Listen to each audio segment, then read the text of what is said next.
한신대학교 이혜영 교수. 나 같은 건 없는 건가요, 푸틴? 푸틴 신세가 가엾게 되었다. 세계 최강 미국의 US 뉴스 앤 월드 리포트지는 바로 얼마 전 러시아군이 미국을 앞질러 세계 최강이라고 보도했다. 세계 최강 미국의 신여인 세계은행 IMF도 GDP PPP 기준 러시아 경제를 일본, 독일을 앞질러 세계 4위라고 발표했다. 그런데 그 러시아의 대통령 푸틴의 위신이 유독 한국에선 말이 아니다. 국립외교원 어디 무슨 부장이 러시아를 후진국이라고 말한 것이 아직도 귓가에 생생하니 말이다. 심지어 조선을 비롯 한국 언론 역시 이런 풍토병 탓인지 푸틴을 아주 엑스무시한다. 보기에 딱할 정도다. 조선이 북러 동반자 조약에 푸틴이 서명한 것을 보도했다. 북한도 유사한 국내법적 절차를 이행할 것이고 그런 뒤 비준서를 상호 교환하면 조약이 발효된다. 그렇게 되면 무슨 일이 일어나는가? 여기에 대해 10월 24일 푸틴이 직접 기자회견 자리에서 전 세계 언론이 지켜보는 가운데 이렇게 말했다. 하지만 조약 사조와 관련 어떻게 그리고 무엇을 할지 무엇을 결정할지는 우리에게 달려 있습니다. 무엇보다 먼저 전략 동반자 조약의 사조 이행과 관련 대화를 해볼 필요가 있습니다. 우리는 이 프로세스를 어떻게 시작할지 우리의 우방인 북한과 접촉할 것입니다. 조약 제4조는 외부 침략을 받았을 때 체약국이 가능한 모든 수단으로 군사적인 것을 포함 지체 없이 상호 지원한다는 내용이다. 한국과 미국이 북한을 침략할 의사가 없기 때문에 실은 우리하고는 무관하다. 하지만 나토군과 우크라군이 러시아의 쿠르스크를 침략했기 때문에 이 조항이 이제 문제가 되는 것이다. 그래서 러시아 대통령은 체약국 각자의 국내법적 절차가 완료되면 이제 북한과 만나서 무엇을 할지 접촉할 것이라고 말한 것이다. 뭐 한글 판독만 된다면 알만한 내용이다. 그런데 우리의 조선은 후진국 러시아 대통령의 말을 아예 무시하고 장문을 하고 있다. 푸틴 대통령은 지난달 25일 북한군 파병 정황을 뒷받침하는 위성사진이 공개되자 파병설을 부인하지 않은 채 나도 살면서 나의 말을 왜곡하는 허다한 경험을 했지만 진정 무식을 무기로 덤벼드는 경우 대책이 없었다. 푸틴 파병 부인 안의 프레임이다.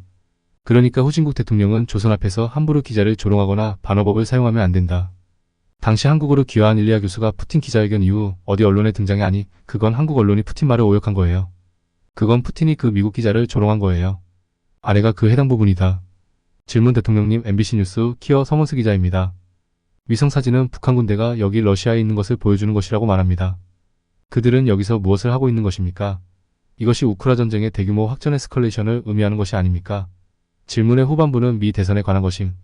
답변 푸틴 네 글쎄요. 당신 질문의 첫 번째에 대해 말해봅시다. 만일 그런 위성사진은 글쎄요 뭔가 심각한 것입니다. 만일 사진 등이 있다면 그것은 뭔가를 알려주는 것이겠죠. 무식을 무기로 삼는 자하고는 대면하지 않는 것이 인생의 6번째 복이다.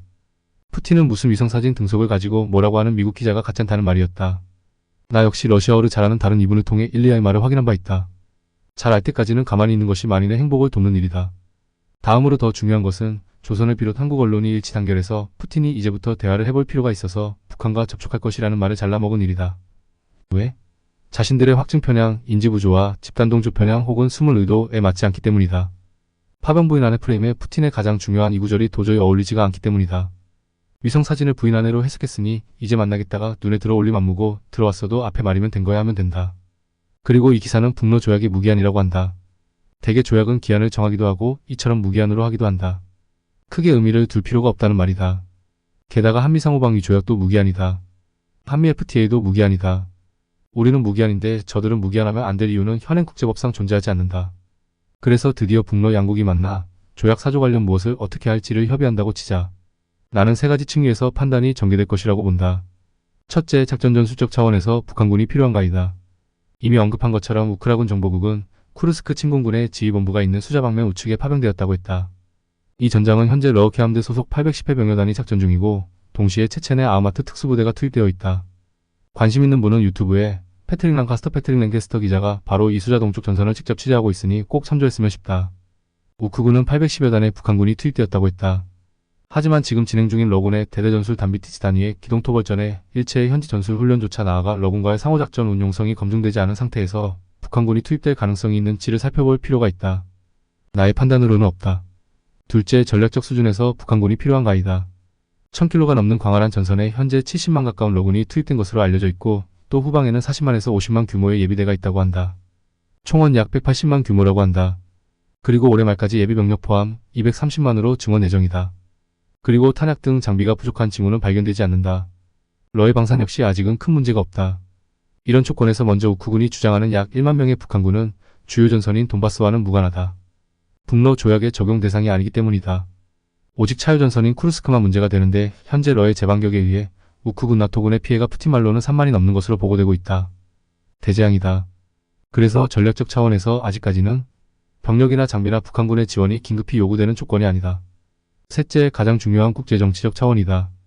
북한군 파병설은 당장 젤렌스키 전 대통령의 정치 수명을 연장하고 잘 모르는 한국을 포함해 범서방파의 돈과 무기를 긁어내는 것에 핵심적인 의미가 있다.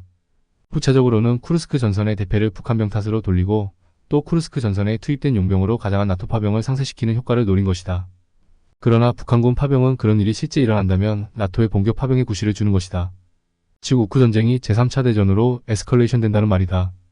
이는 우크라 중립화를 통한 러시아 안보이익의 실현이라는 러의 전쟁 목표를 거의 전적으로 수정하는 일이다. 3차 대전에 대한 러시아의 새로운 정치적 결의와 준비가 필요하다는 말이다. 즉 푸틴이 3차 대전을 원하는 것이 아니라면 북한군 파병은 일어날 가능성이 현저히 낮다. 푸틴이 이렇게 한국에서 무시당하는 것은 다 후진국 대통령이기 때문이다. 나 같은 건 없는 건가요? 이런 말이 나와도 어쩔 수 없다.